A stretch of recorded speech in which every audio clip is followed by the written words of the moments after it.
Welcome to this very special edition of the KJ Masterclass Live, the show which ensures that you profit from your time spent here with experts, either through their industry insights, information, or simply learning from them.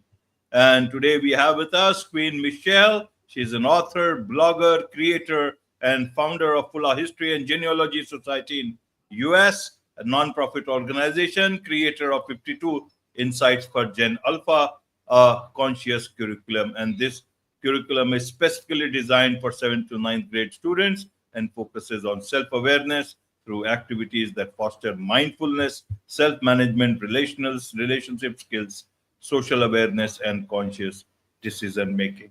Welcome to the show, Queen. Thank you. It's a pleasure to be here. You are welcome. Welcome to the show. Welcome to India in this online form, Queen. And I'm sure not just in India, but a lot of people across the globe will benefit from what we are going to talk right now. We'll talk about Gen Alpha, we'll talk about generational healing, and we'll also learn from you about how one can live the new earth here today. Now we'll talk about all this. But before that, let's talk a bit about your journey, your background, so that the audience knows who they are listening to. Okay, awesomeness. All right, let's get started. How did this journey, all of this mouthful that you said, it sounds so good. How did that get started? Well, I'm a retired elementary and middle school teacher, 27 years. And I retired in 2015. And I soon realized that I was going to have to continue working to supplement my pension. And I didn't want to do that. I didn't want to continue to work until I couldn't work anymore, right? And then live substandardly because I wasn't working. So I started researching the top 10 places to retire. And Mexico fit the bill for me. I moved to the state of Jalisco. Jalisco, Mexico, houses the largest freshwater lake in the country of Mexico. That lake is called Lake Chapala. Now, surrounding that lake are little towns and villages. And on the north shore of that lake is the largest expat community in the country of Mexico. So I landed there in a quaint little town called San Antonio, Tlacopan. And it was there that I became a writer. I started writing. My first book was Considerations, a guide for moving abroad. And it's basically my experience of moving from Atlanta to Mexico. That did very well. And I helped a lot of people who were considering moving abroad and kind of widen that span on the north shore of Lake Chapala. But while there, I did experience a spiritual awakening. And it was in that awakening that I continued to write about that experience with the book. First of all, The Road to Well-Being, and then came the master book, the handbook for living New Earth Now. It's called Traveling Home Together. Now, from that book came a workbook, and I delved into exactly what it means to live New Earth now with exercises and practices to maintain that frequency for living New Earth now. See, New Earth is not a place that one goes, but it's a state of consciousness. So how do we, first of all, ascend to that level of consciousness, which I like to call too Christ consciousness, where one actually meets their soul self and then maintain that frequency for living living in that bandwidth of New Earth while we're still in this third dimensional realm. From living New Earth Now, and while I was practicing and doing workshops in Mexico, I got a phone call. That phone call was about my parents back here in the state of Detroit, Michigan. My pop was 99 years old with dementia, and mom was 86 with her own set of physical issues. And so I returned home in 2021, and I became their full-time caregiver. And in that time, the books that I have written, I kind of pushed to the side. And one of those books was called 52 Insights for Living New Earth Now. And I kind of pushed that to the side. And for a couple of years, that's where they were. But I had a niece who I gifted that book to for her birthday. And she thumbed through that book, AJ, and she said, wow, Auntie, this would be great for high school, because she's a high school basketball coach. And I thought to myself, you're right, because it was just sitting there. And I talked with another relative who was a retired administrator and teacher. And she said, oh, no. She said that would be perfect for middle school. And that's when it exploded. All that work I had done, AJ, when I was living in Mexico, it really wasn't for the audience that I thought it was for. It was for Generation Alpha. And I took a deep dive into Generation Alpha. And now, what was 52 Insights for Living New Earth Now is now 52 Insights for Gen Alpha, a conscious curriculum. That's who it was for all along. The universe is perfect, and it journeys you through your path. And it's really the things that you go through, the experiences that you have. It's almost like a need to know basis, because it is perfect, and all the cooperating components will come together to aid you to fulfill the purpose that you're here for in the first place. So who's Generation Alpha? Let me tell you a little bit about them. Generation Alpha was born between 2010 and 2024.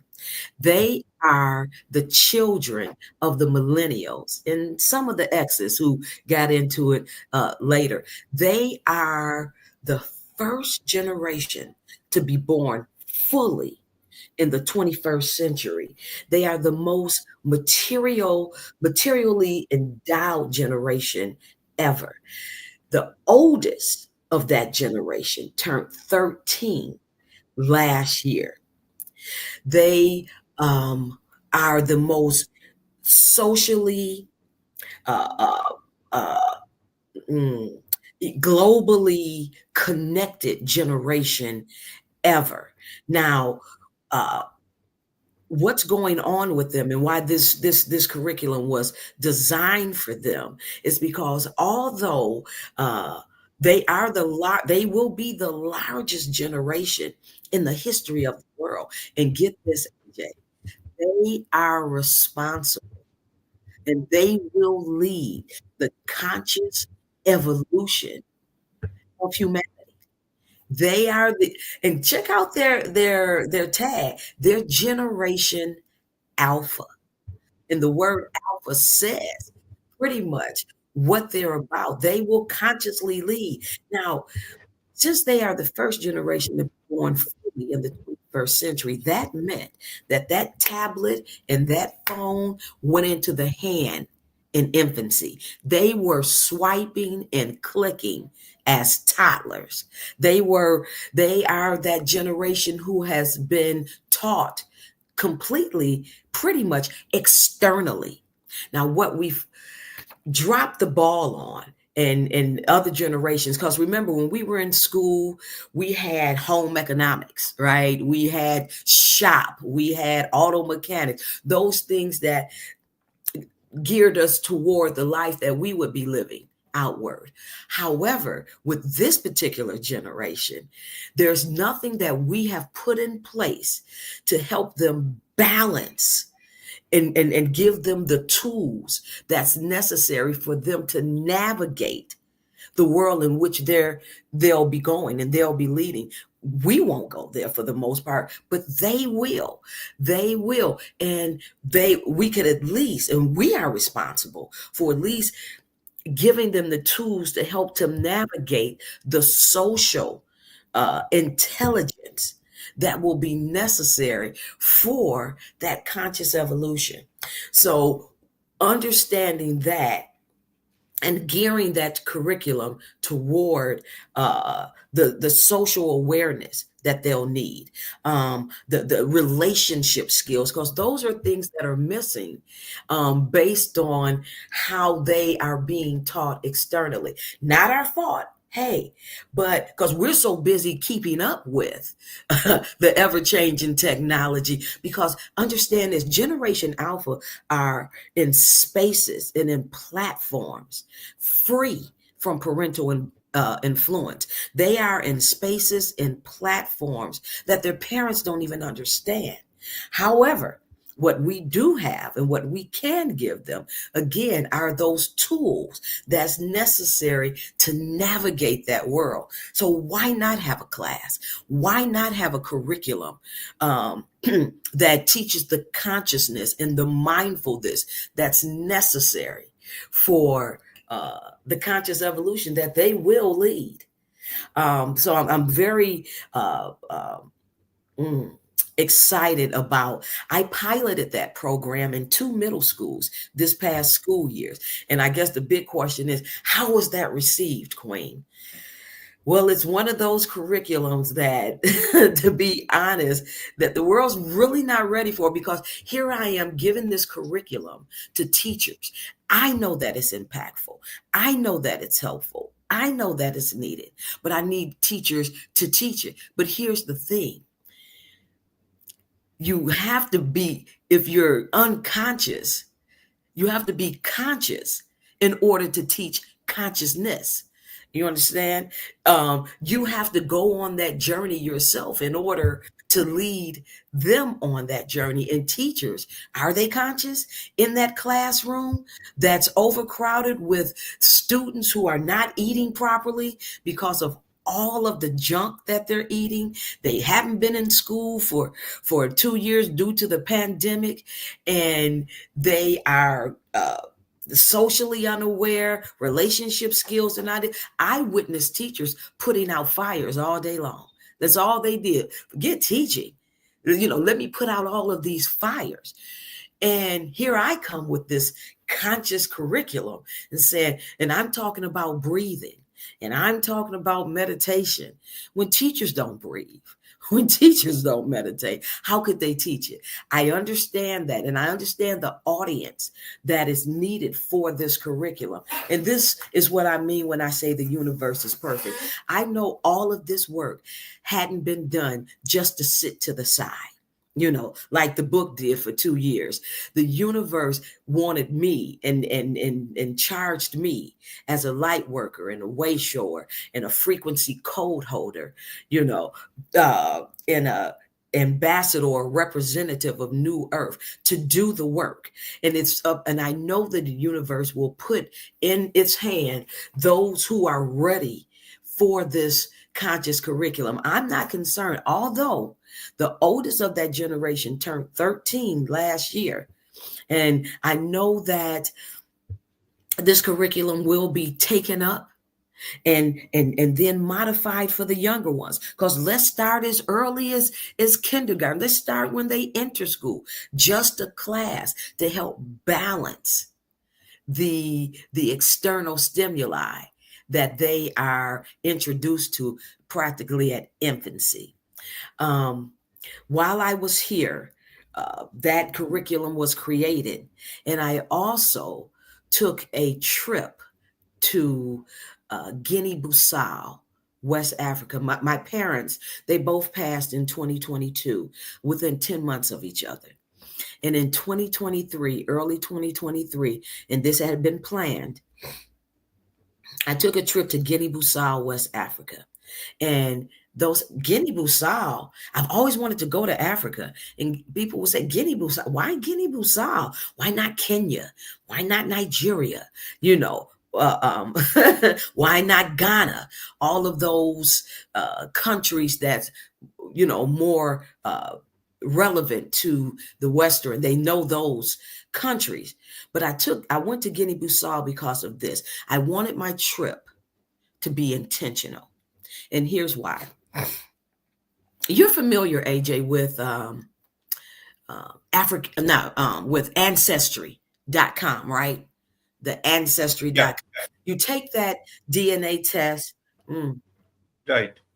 And they tell you that you're a little bit of this and you're a little bit of that and your region is over there.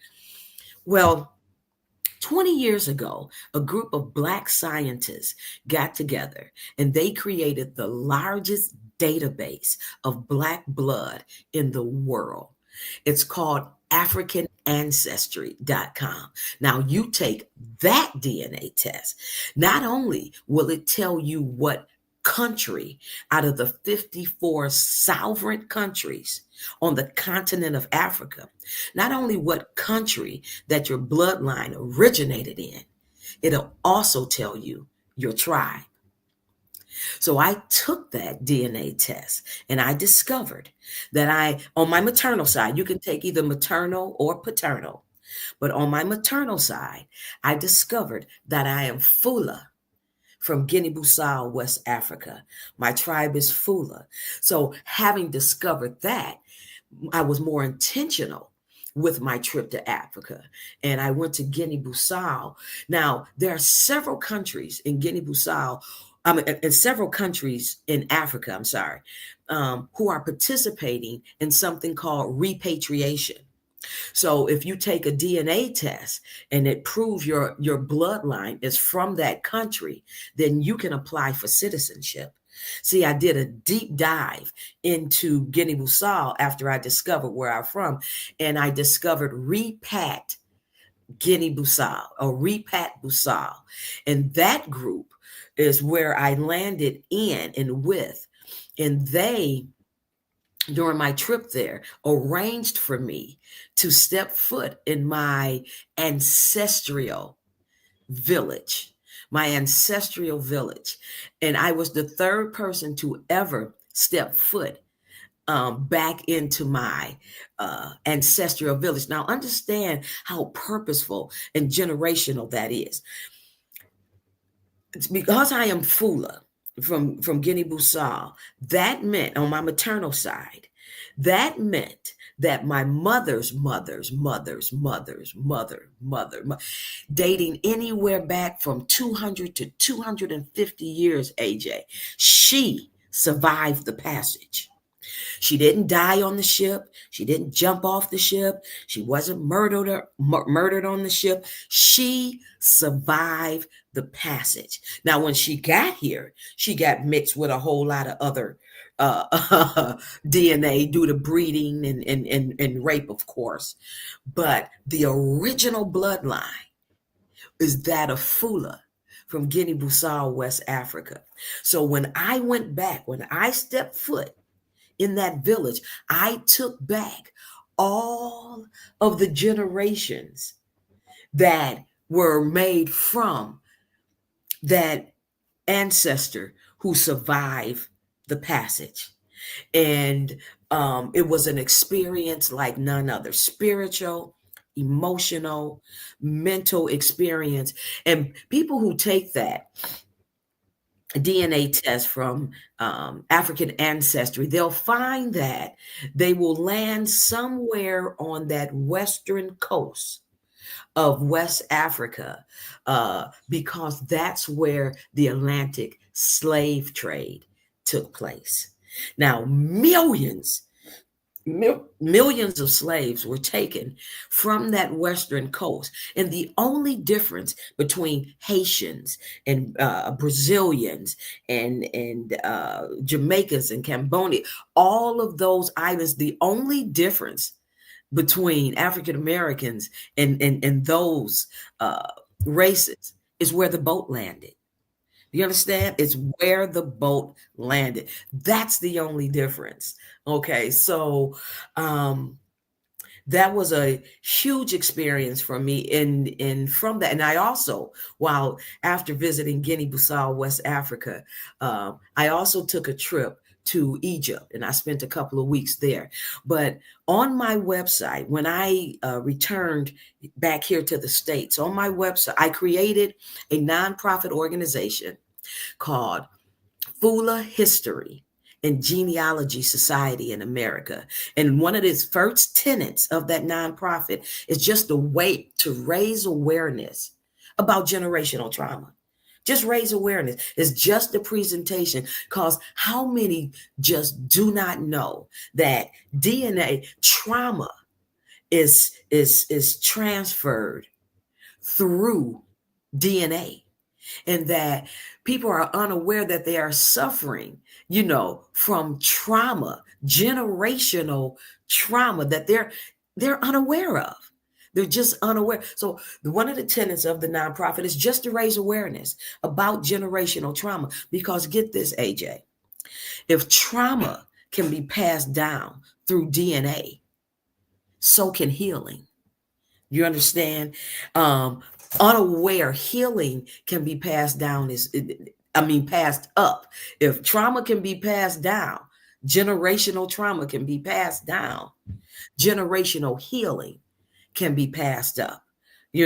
So just raising awareness of that. The second tenet was to create, establish, and promote educational materials for Generation Alpha.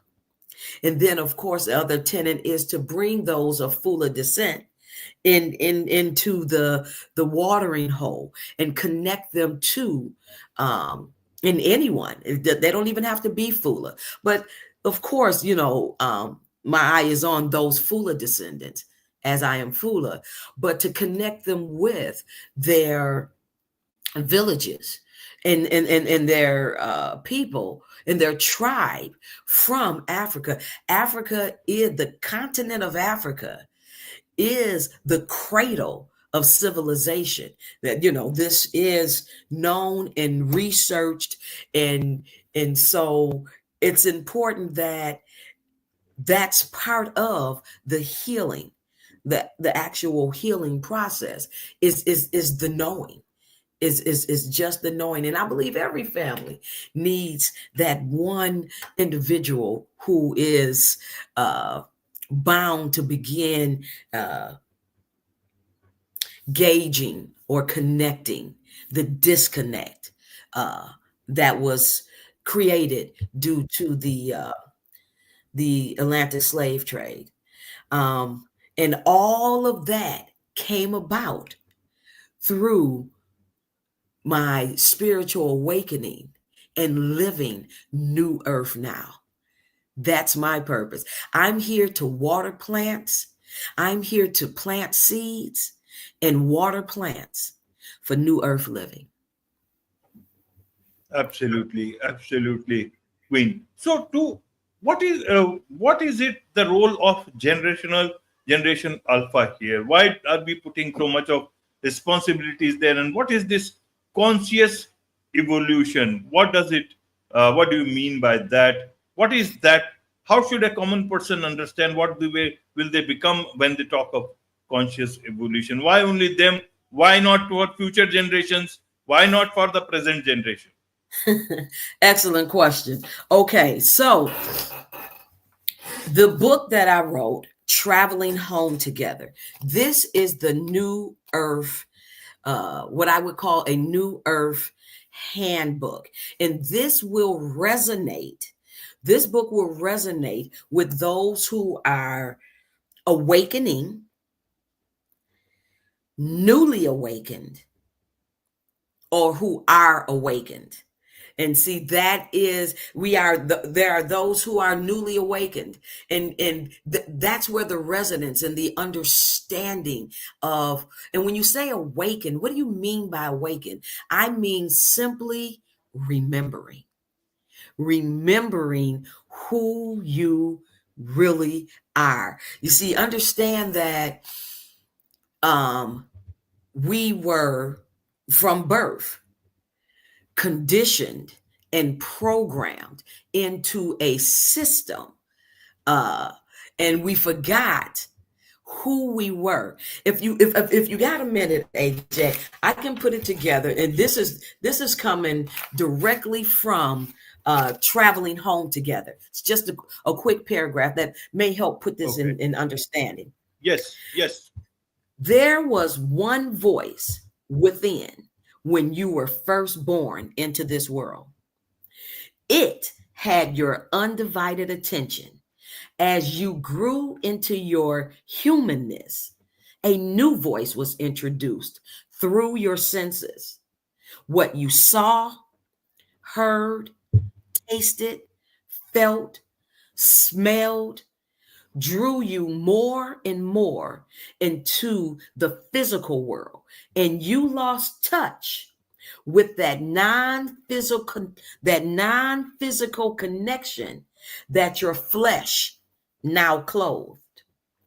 You also lost touch with the essence of who you really are as the world took over and the still small voice became smaller. The new stronger voice that grew within and pretty much took over was that of your ego. Through programming and conditioning, the ego grew stronger and began running things internally. You attached and identified with the stories you were being told about yourself. Those attachments became those attachments became your belief systems, which determine how you perceive yourself and the world around you.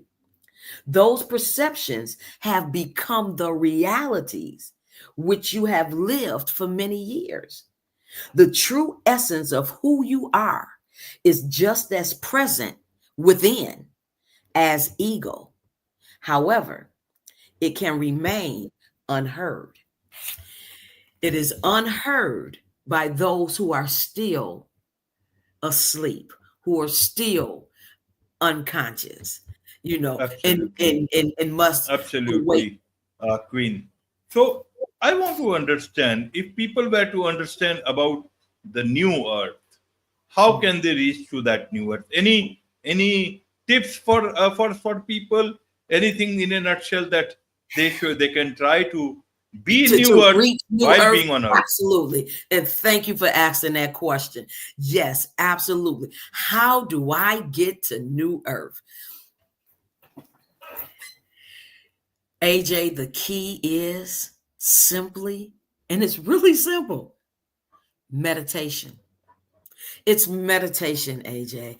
See, even the Bible says that the kingdom of God is within.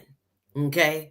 And I know through organized religion, you always seem to be looking for this outside God, who sits high and looks low, and you'll never seem to be worthy enough. You can never tithe enough, you can never give enough, there's nothing you can ever do to get this worthiness of this God.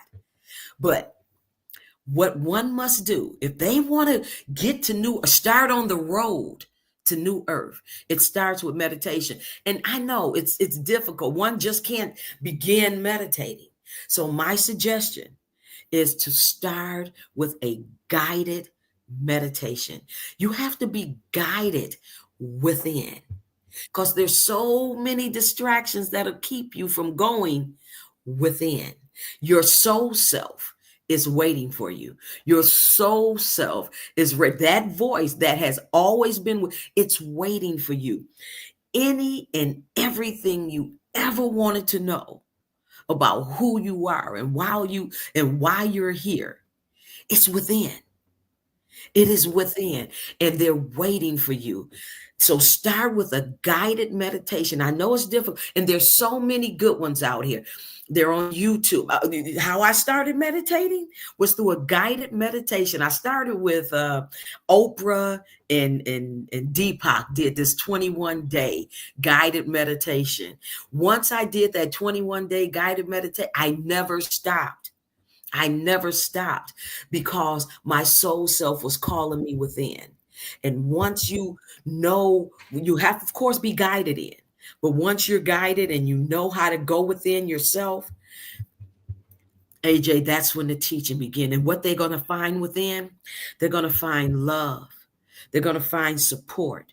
They're going to find guidance. They're going to find direction. They're going to find protection. That voice is going to become so loud. Then they're going to hear, go there, talk to that person, turn left, go right, say this, say that, do this, eat that.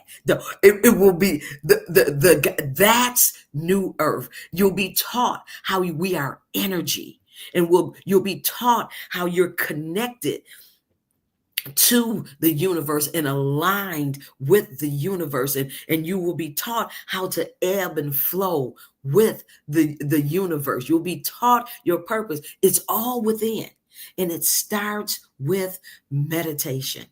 And I mean, that's the road to. Now, there are practices and there are exercises and there are things that you must do to continue to maintain that bandwidth once it's reached. You just don't reach it and hey, you have to maintain residence. And residence, look, can be spelled RESONANCE, resonance, or residence, RESIDEN, as you can reside in that bandwidth and walk new earth, live new earth now, right now. Absolutely right now. There is much to learn about all this from you, Queen, and I'm sure a lot of people would want to connect with you. A lot of people would want to learn from you as well as from your several books and also the curriculum. So, what's the best way for them to do so? Okay, so everything that I talked about is on Fula, Fula, American.org. FulaAmerican.org. There's a tab that says 51 Insights. And on that tab, you get the backstory of the curriculum. You can see the pilot. And there's even those who are interested in purchasing it, they can purchase it on that particular tab. There's also a tab called My Soul's Journey Home. And that's a blog that I've written. It's 16 chapters to that blog with videos and pictures and everything that takes the person through the journey I went on in Guinea-Bissau. Matter of fact, chapter 7 of that blog, they will actually see the video of me walking into the village and being received by the tribe for the first time. And they'll hear me say as I get out the car from the guy, can I hug him? And me walking into the arms of my ancestor, of my people, of my ancestral village. And then also my trip to Egypt. And then, of course, also they'll see the Fula. So it's Fula,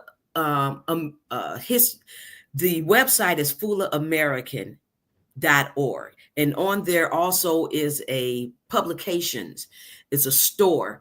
And all of my books are there. You have Traveling Home Together. You have the workbook with the exercises and practices that help you maintain that bandwidth. Everything is, and AJ, I'm going to say this. This is so exciting. You are my last podcast that I'm doing stateside. I am heading back to Mexico on May 31st. 9 days and counting. My work is done here, and I feel a release to be able to return back to Mexico. And I'm not returning to Lake Chapala, where all of this started. I'm returning to the state. I'm going to go to the state of, I feel called and led to go to the state of Chiapas, to a lovely town called San Cristobal de las Casas. And it's there that I feel the journey for me continues. I believe that I'm going to do even a deeper dive into my spiritual practices, and I'm excited, and they're waiting for me there in a sense. And I'm heading there in 9 days. But the website is up. Everything that the work that was supposed to be done here is done. I completed the assignment. I feel a release, and I'm heading back to Mexico for more work, for more generational work. Mm-hmm. Absolutely. Absolutely. With this, it's a wrap on this very special edition of the KJ Masterclass Live. Thank you so much indeed for joining us.